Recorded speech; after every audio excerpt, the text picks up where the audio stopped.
स्वाति ने इसी साल शहर के कॉलेज से पढ़ाई पूरी की है और अब उसके लिए जगह जगह से रिश्ते आने लगे हैं। स्वाति से ज़्यादा उसके रिश्तेदारों को उसकी शादी की चिंता है। इसीलिए जो भी स्वाति के घर आता वो किसी नए लड़के की खबर ज़रूर ले आता।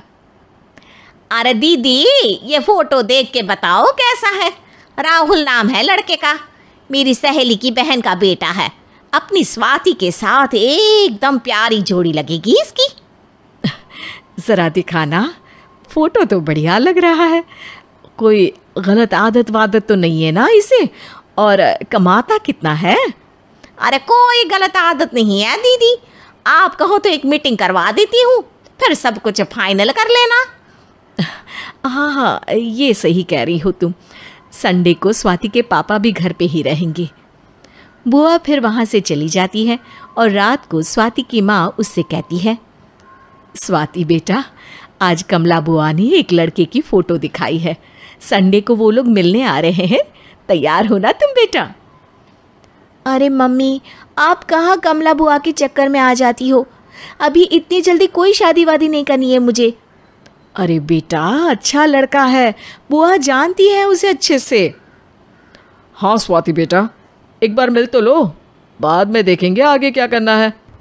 वैसे तो कमला रिश्ता लाई है तो मना करने का तो कोई सवाल ही नहीं उठता।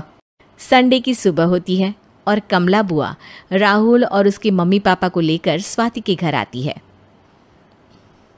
अरे आइए आइए भाभी, इसे अपना ही घर समझिए।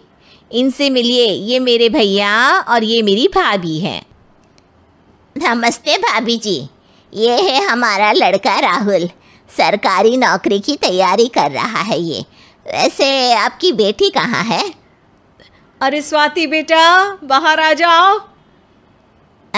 वैसे कितनी पढ़ाई की है स्वाति ने? जी, पोस्ट ग्रेजुएट है हमारी बेटी साइंस में। ये सब तो ठीक है, पर घर संभालना जानती है या नहीं? हमें कौन सी इससे नौकरी करवानी है, नौकरी तो मेरा बेटा करेगा ही। पर मैंने इतनी पढ़ाई की है और आप चाहती हैं कि मैं घर पर ही बैठी रहूं? अरे स्वाति बेटा, ये बड़ों की बात में तुम कहाँ बोल पड़ी? हम सब देख लेंगे क्या करना है क्या नहीं। हम तो इसी बात पर विश्वास करते हैं कि घर के लड़कियां घर में ही रहे तो ज़्यादा अच्छा रहता है। वरना भाई साहब, आप तो आजकल के हाल जानते ही हैं, कितनी घटनाएं होने लगी हैं औरतों के खिलाफ। स्वाति बेटा, रसोई का काम तो पूरा जानती हो ना? शादी के बाद तुम्हें ही संभालना है वो सब। अरे बहुत अच्छा खाना बनाती है ये, आप सब लोग इसकी तारीफ करते नहीं थकेंगे। लो भाई, हो गई मीटिंग, अब शादी की तारीख फाइनल कर लेते हैं, क्यों भैया? भाई, हम तो पंडित जी से चर्चा करने के बाद ही तारीख फाइनल करेंगे। सालों से हम उनकी बातें मानते हुए आ रहे हैं। लड़के वाले और कमला बुआ की बातें सुनकर स्वाति एकदम नाराज़ हो जाती है और उसे लगने लगता है कि शादी के बाद उसे घर पर ही बैठना पड़ेगा। लेकिन घर वालों के आगे उसकी एक नहीं चलती और उसे शादी के लिए हाँ कहना पड़ता है। शादी का दिन आ जाता है और सब मंडप में जमा होते हैं। अब फेरों का समय हो गया है, अब कन्या अपने वर से 7 वचन मांगेगी। आप किसी धार्मिक आयोजन में जाए तो मुझे भी ले जाएंगे। आप मेरे माता पिता का भी बराबरी से सम्मान करेंगे, हमेशा मेरा साथ निभाएंगे। आपको दोनों परिवार की जिम्मेदारियां बखूबी निभानी होगी। हर ज़रूरी बात में मेरी भी राय लेंगे। आप सभी गलत आदतों से दूर रहेंगे। आप मेरे अलावा किसी और औरत से कोई गलत संबंध नहीं बांधेंगे। ये 7 वचन पूरे हुए, वर क्या तुम्हें ये सारे वचन मंजूर है? जी हाँ पंडित जी, मैं सारे वचन अच्छी तरीके से निभाऊंगा। अरे वाह वाह, बढ़िया तरीके से सब काम संपन्न हो गया।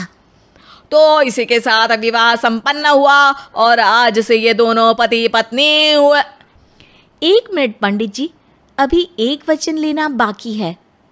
अब कौन सा वचन है बेटा? मैं अब हमेशा के लिए किसी दूसरे घर में जाने वाली हूँ, तो पति के अलावा मैं अपने सास ससुर से भी एक वचन लेना चाहूँगी। अब कहो बेटी। मैं ये चाहती हूँ कि मुझ पर किसी बात की कोई पाबंदी नहीं लगाई जाएगी।